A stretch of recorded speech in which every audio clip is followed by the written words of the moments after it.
papayag ka pre, sabihin sa'yo nilang pros. Lahat ng benefits na matatanggap mo, parehas na sa Greece. Kaso doon ka na mag-i-stay, ako pa uwiin. Wala po yan.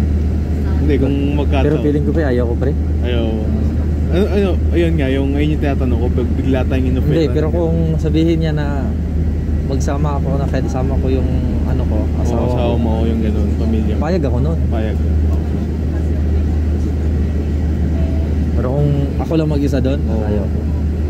Tapos isa sa atin pauwiin, tapos yung isang papauwiin, pagmamanage ng IQ Solution sa Pilipinas. Ibibigay sa iyo pangalan owner. Oo. The third owner, parang manager. The third founder. Parang manager.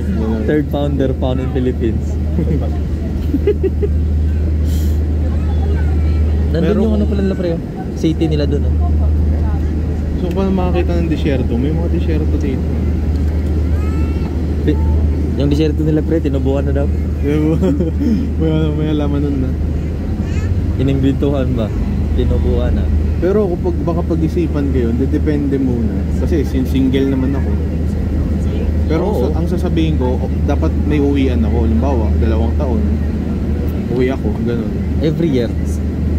Oo nga, pwede every year. Parang every year dapat may 2 months o 1 month ako na nasa Pilipinas. Parang ganun. Pero feeling ko malabo yan. Hindi sila gagastos ng ano sa atin. Kasi sa Pilipinas tayo na-assign eh. Oo. Sa Asia tayo eh. Hindi, yung ngayon nga, ang Kukuha sila mangyayari, yung babalik, yun na yung magiging manager doon. Tapos ikaw nakukuha ng tao mo. Parang